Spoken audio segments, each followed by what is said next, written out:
Ferhat arkadaş, size gelecek olursak mesela komisyonun barış annelerinin kayıp yakınları yine birçok sivil toplum örgütüyle görüşmesi ve onların dinlenmesi gerçekleştirdi. Siz bunu nasıl değerlendirirsiniz? Bunun önemi nedir? Komisyonun bu her zaman barış anneleridir, yaşamını yitirenlerin, ailelerin bir araya geldiği kurumu dinlemesi, cumartesi annelerini dinlemesi, tabii bunlar önemli hususlar. Yani bunu göz ardı etmemek gerekiyor. Daha önce aslında kimi girişimler de olmuştu 2013'te.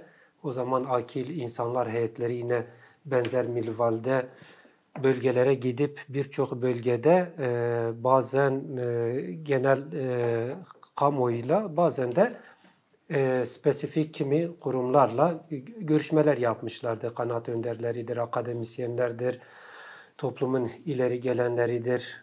Bunlarla görüşmeler yapmışlardı. Şimdi benzer bir durum şu anda da yaşanıyor. Fakat bir farklılık var. Şöyle bir farklılık var. Bu komisyon Türkiye Büyük Millet Meclisi çatısı altında kurulmuş bir komisyondur. Dolayısıyla bu komisyon aynı zamanda bu aileleri dinleyerek, bu kurumları dinleyerek bir nevi yaşanan soruna da tanım getirmiş oluyor, kabul etmiş oluyor. Bu açıdan önemlidir. Yani belki buradan başlaması, ilkin bunları dinlenmesi de aslında önemli bir konu. Çünkü eğer bir barış olacaksa, yani toplumsal bir barış olacaksa bu toplumu ilgilendiren kesimlerin öncelikle bir araya gelmesi, öncelikle bu sorun etrafında tartışma zemininin oluşması gerekiyor. Yani bu açıdan bu komisyonu, bu girişimi önemlidir. Fakat bir şeyi de göz ardı etmeme gerekiyor. Yani belki programın ileriki aşamalarında tartışılır. Yani fakat şunu belirteyim. Bu komisyonun sadece bir dert dinleme komisyonu olmaması gerekiyor. İşte aileler geldiler, dertlerini anlattılar, yaşadıkları acıları anlattılar. Hatta komisyon da evet çok büyük acılar yaşanmış, çok büyük bedeller ödenmiş. Orada bu tespiti de yaptı. Diyelim ki bunu da belirtti. Fakat mesele şu, bundan sonrası ne olacak? Çünkü biz şunu biliyoruz. Daha öncesinde işte JITEM davaları var. Kaybedilen işte insanların akıbetinin ortaya çıkarılması, faillerinin yargılanması için açılan davalar var. Birçok JITEM davası var ve biz bu süreçte şunu gördük. Tek tek bu davalar düştü. Bu davaların düşmesi ne demek? Bu suçu işleyenlerin bir şekilde meşruiyete yani aklanması anlamına geliyor. Beraat ettiler çünkü. Beraat etmesi demek bu kişilerin ya da işte kimi devletin ilgili kurumlarının isimleri de geçti bu davalarda. Her biri ya dosya zaman aşımına uğradı ya da bu yargılanan kişiler beraat etti ve bu şu anlama geldi. Yani şöyle bir şey çıktı. Ya böyle bir şey yaşanmamış. Bunlar bir suç işlememiş. Bu kadar insan sanki bunlar tarafından kaybedilmemiş. Bu kadar insan hayatını kaybetmemiş. İnsanlar işkenceyle katledilmemiş. Asit kuyularına atılmamış. İnsanlar götürüp işte falakalara yatırılıp elektrik verilip sanki bunlar bu şekilde hayatlarını kaybetmemiş gibi mahkemeler ne yaptı? Aksi yönde kararlar verdi. Şimdi komisyonun önünde onun için tarihi bir görev ve sorumluluk duruyor. Yani nedir bu tarihi görev ve İşte sorumluluk? bahsettiğim konu bu. Şimdi sen dinliyorsun, komisyon dinliyor. Evet bu önemli bir şey ama bu komisyonun bir de pratik adımları olması gerekiyor. Yani şimdiye kadar bu kadar işte bir yıl olacak bir süreç başladı. Komisyonun kurulması bile aylar sonrasında ancak oluşabildi ve hala komisyonun biz işleyişine baktığımızda, komisyonun çalışma biçimine baktığımızda komisyon ağır hareket ediyor. Komisyon esaslara odaklanması gerekir. Esaslar üzerinden hareket etmesi gerekiyor. Yoksa bu şekilde giderse, evet bir taraftan çok acele eden bir şey var, bir yaklaşım var. Ama diğer taraftan da buna baktığımızda öyle çok sanki bir aceleleri yokmuş gibi zamana oynayan, oyalayan, işte şunu da dinleyeyim, bunu da dinleyeyim, bunlar da gelsin, bunları da dinleyelim, bunları da dinleyelim. Tamam dinleyelim de şimdi zaman geçiyor. Yani bunları zaten programın devamında konuşacağız.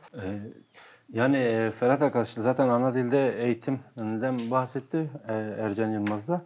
Yani komisyon toplantısında da işte Kürtçe konuşma krizi ortaya çıktı. Yani Kürtçe konuşan Barış annesinin sözü kesildi. Yani bu tutumu nasıl değerlendirmek gerekiyor? Bir taraftan Kürt meselesinin çözümü konuşuyor, bir taraftan Kürtçe. Hani daha önce mahkeme salonlarında falan birçok yerde denk gelmiştik ama bu çözüm için adım atması beklenen mecliste bunun olmasını bir gazeteci olarak nasıl değerlendiriyorsun? Kürtçe'ye komisyondaki bu tahammülsüzlük belki bizler açısından, kamuoyu açısından aslında o kadar çok yoğun değerlendirmeler, analizlerle ortaya koyamadığımız Kürt sorunun tanımını komisyonun bizzat kendisinin yaklaşımıyla ortaya koyduğunu göstermesi açısından bence üzerinde durulması gereken bir husus. Yani yıllardır işte Cumhuriyet'in kuruluşundan denildiği aslında daha öncesine de dayanıyor. Biz ortada bir sorun var, Kürt sorunu var tartışması yapıyoruz. Hatta Kürtçe söz konusu olduğunda birçok yerde deniliyor ki ya kim Kürtçe'ye önüne engel koymuş, işte her yerde serbesttir. Devletin açtığı bir kanal var. TRT 6 işte orada Kürtçe yayınlar yapılıyor diye işte aslında sorun var denildiğinde bunun karşılığı böyle veriliyor. Ama şimdi biz baktığımızda komisyon ne yapıyor?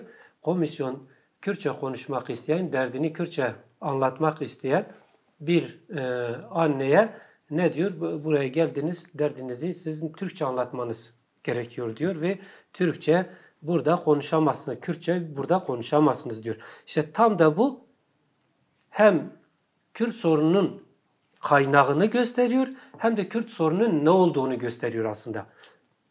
Kürt sorunu nedir? Kürt sorunu en başta Kürt dilinin, Kürtçenin konuşmasının, yaşamasının, eğitim hakkının gasp edilmesidir. Ve bunun kimin tarafından yapıldığını göstermesi açısından bunu komisyon yapıyor. Komisyon kimi temsil ediyor orada?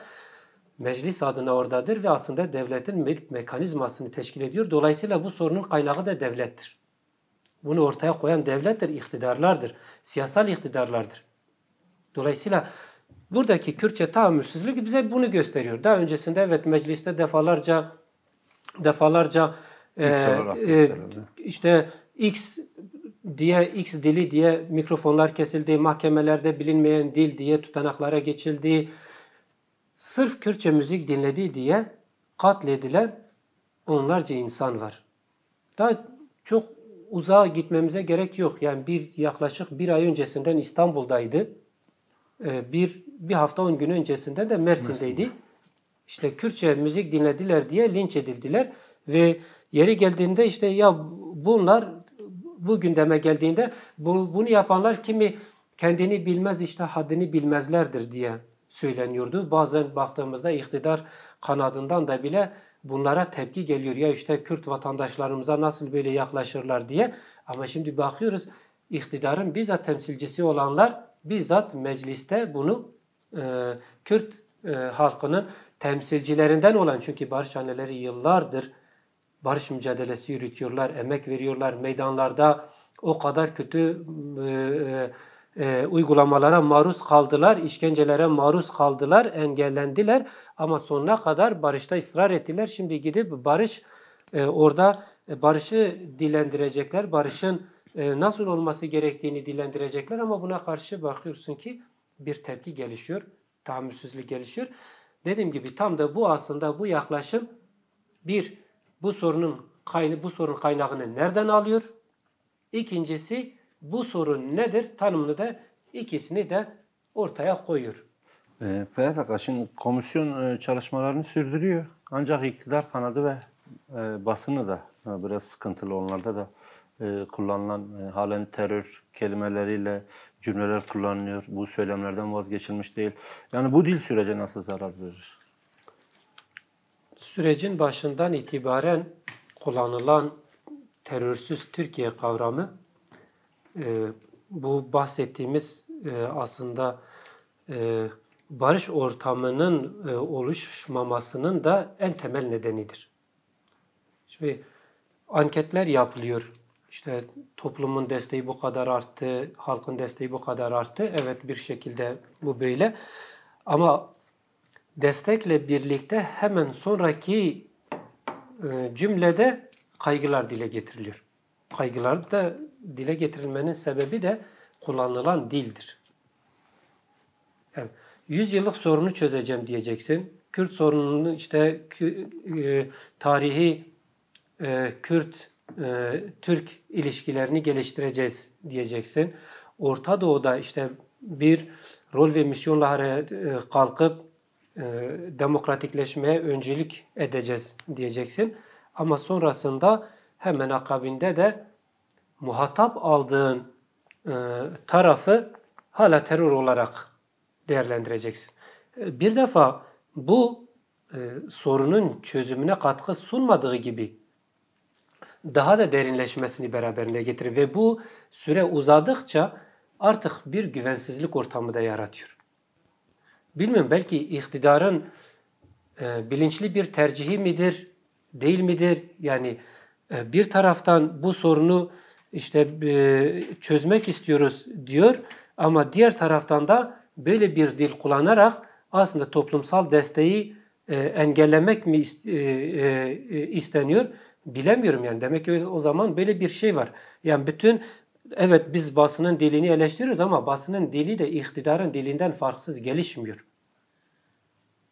Çok kısa bir süre öncesinde Hakan Fidan Dışişleri Bakanı çıkıp bir Suriye'nin Genelkurmay Başkanı gibi Kürt halkını tehdit ediyor.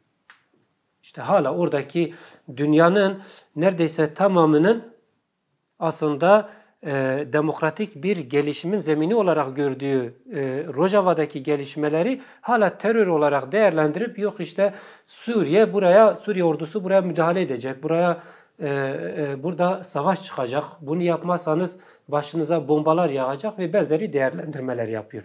Şimdi iktidarın dili böylese evet, iktidarın medyasının da dili böyle oluyor. Dolayısıyla bunun barışa hiçbir katkısı yok.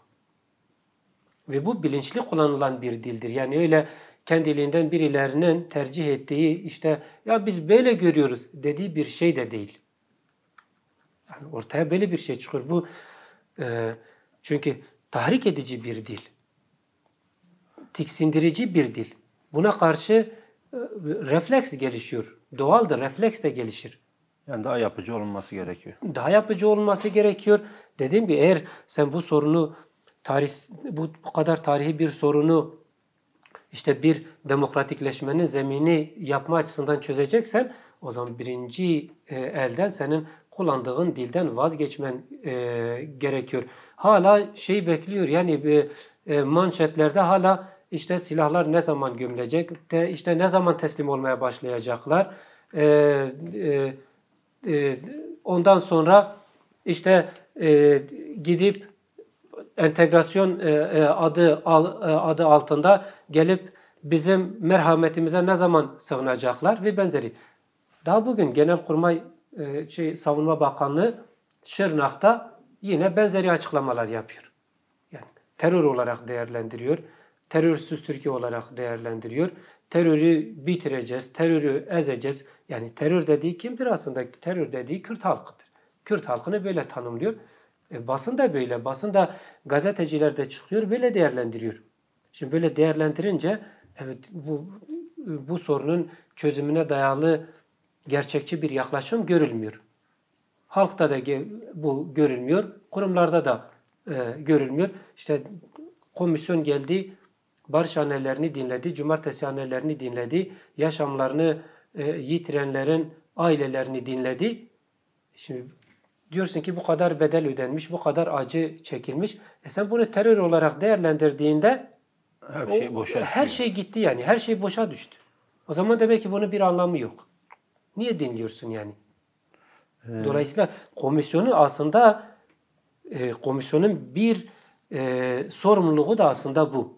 Barış dilini inşa Barış etmesi dilini gerekiyor. inşa etmek. Nasıl ki biz dedik ki Kürtçe tahammülsüzlüğünü bunu gidermesi gerekiyor. Aynı şekilde barış dilini de oluşturması gerekiyor. Gerekirse buna karşı bir açıklama yapmalı. Yani bütün eğer sorun gerçekten birilerinin sadece bağımsız birilerinin dilinden kaynaklanıyorsa o zaman komisyonun çıkıp bu konuda bir açıklama yapıp bu olumsuz dili kullanan, provokatif yaklaşımlar içerisinde olanları olumlu, yapıcı, barış dilini kullanmaya davet etmesi gerekiyor. Bunu davet etmese onun da bir sorumluluğu var. Ferhat Akaş'ın komisyon görüşmeleri devam edecek. Ama bu çerçevede baktığımız zaman komisyona da kimi sivil toplum örgütleri tarafından öneri de yapılıyordu. Bu çerçevede Kürt Halk Önderi Abdullah Öcalan'la da görüşülmesi ya da onun dinlenmesi bu süreçte nasıl bir noktaya taşır? Bu komisyonun ilk öncelikli görevi aslında Kürt Halk Önderi Sayın Abdullah Öcalan'ı dinlemek olmalıydı. Çünkü hatırlanırsa bu süreç nasıl başlandı? Bahçeli meclise gelsin konuşsun. İşte çıktı dedi ki gelsin mecliste konuşsun dedi. Şimdi bu işin muhataplarından biri, hatta bu sürecin başlatıcısı olarak işte değerlendiriyor. Şimdi böyle söyleniyor ama komisyon kuruluyor. Hala bu komisyonun Kürt Halk Önderi Sayın Abdullah Öcalan'la görüşüp görüşmeme meselesi muallakta kalıyor. Bu yaklaşım aslında sorunu tekrar başa döndürmektir. Şimdi bir de birileri işte tartışılıyor, komisyon İmralı'ya gitsin, İmralı'da görüşsün diye. Aslında tam tersi olmalı. Nasıl ki bütün işte bu kurumları, sivil toplum kuruluşlarını ya da dinlenmek istenen kişiler, çevreler komisyon tarafından meclise davet edilip bizzat komisyonun tüm üyeleri tarafından dinleniliyorsa aynı şekilde Sayın Abdullah Öcalan'ın da gelip mecliste komisyonun bütün üyelerine hitap etmesi gerekiyor. Sorunu çözecekse sorunun bir tarafı olarak Sayın Abdullah Öcalan görülüyor, görüşmeler yapılıyor. Şimdi bu komisyon da ne için kuruldu? Bu komisyon da bu sorunun çözümü için nasıl hareket edilmesi gerektiğine dönük, yol haritasının çizilmesine dönük bir komisyon. Yani bu komisyon yol haritası çizecek, bazı yol temizliği yapacak, öneriler geliştirecek. Şimdi bu sorunun esas muhatabıyla görüşmeden kendine göre bir çözüm geliştirmek de doğru değil, mümkün de değil. Onun için ilk başta Sayın Abdullah Öcalan'la görüşmesi gerekiyordu. Şu saate kadar görüşmemiş. Görüşmediği geçen her süre, geçen her zaman aslında bir oyalama taktiğidir. Yani ortaya böyle bir gerçeklik çıkıyor. Bu komisyonun niyetinden veya komisyonun işleyiş tarzından bağımsız olarak söylüyorum. Komisyon önüne 6 ile yanılmıyorsam 6 ile 10 haftalık bir süre koymuştu. Şimdi komisyon kuruldu ve çalışmaya başladı. Önüne konuşulması gereken, görüşülmesi gereken devasa bir listede koymuş. Tabii bunu nasıl yapacak, bunu nasıl yetiştirecek onu da bilmiyorum. Hani kendi içerisinde başka mekanizmalar mı geliştirir, ayrı komisyonlar, birimler mi geliştirir? Onun için bu heyetler biçiminde görüşmeler mi yapar bilemem. Ama bu şekilde giderse bu komisyon bir yılda görüşmeleri bitiremez. Ama bu sorunun çözümü için şu anda önümüzde bir yıllık bir süreç yok. Hele bu süreç bir gitsin, bunları bir bitsin, ondan sonra duruma göre biz değerlendirelim, gidip Sayın Abdullah Öcalan'la görüşelim mi, görüşmeyelim mi diye bir tartışma içerisine girilirse o zaman baştan itibaren bu iş yanlış yapılmış olur. Yani en temel husus bu. Bu işin doğası böyledir. Yani kimsenin işte onun isteğini yerine getirme ya da diyelim birilerinin gönlünü hoş etme meselesi değil bu. Bir gerçekliktir. Bu sorunu çözeceksen muhatabıyla çözeceksin. Dinleyeceksen muhatabını dinleyeceksin. Muhatabının önerilerini dinleyeceksin. Yani sürekli görüşmelerde şu dile getiriliyor değil mi? Peki işte Devlet Bahçeli dedi ki kurucu önderlik diye tanımlama da yaptı. Devlet sürekli bunu gördü. O zaman sen bunu böyle görüyorsan, kurucu önder olarak da değerlendiriyorsan o zaman dinleyeceksin. Yani bu bir isteğe göre bir durum değil. Ama baktığımızda komisyon öyle çok önüne böyle bir sanki böyle bir derdi yokmuş gibi görünüyor. Böyle olursa uzun bir şöyle bugün toplumda kime gidip sorarsan sor, bugün bu işle ilgilenen yani kendine dert edinmiş insan hakları kuruluşlarına gidersen sor. İşte Herkesin talebi temel noktada bu. gidip siyasi partilere sor. Herkesin temel talebi budur. Çünkü budur. Bu bir kuraldır. Yani bu nasıl ki diyelim ki matematikte bir sorunun çözümü için izlenmesi gereken bir formül varsa, fizikte bir sorunun çözülmesi için izlenen bir formül varsa bu işin formülü de budur. Kuralı budur yani. Bu birilerinin kendince söylediği bir şey değil. Ferhat arkadaşlarım programın da sonuna geldik. Sizin son sözlerinizi alalım. Yani son söz olarak şunu söyleyelim. Komisyonun kurulması önemli bir aşamayı ifade ediyor. Yani komisyonu önemsiz görmemek gerekiyor. Komisyonun kurulması demek bir şekilde aslında sorunu tanımak demek, varlığını kabul etmek demektir. Ancak bu komisyonun asli işlerle tali işleri birbirinden ayırıp ona göre hareket etmesi gerekiyor. Sadece işte bir komisyon kuruldu, gelip bir gündem işgal etmek, bir süreci atlatmak üzerinden yaklaşımı olmamalı, kendine dert etmeli ve işin muhataplarıyla zaman geçmeksizin oturup konuşmalı, dinlemeli ve artık fiiliyattan hukuki zemine geçiş olmalı. Yani bütün bu anlatımlarımız biraz daha fiili olarak gelişiyor. Bu komisyon da hala fiili olarak devam ediyor.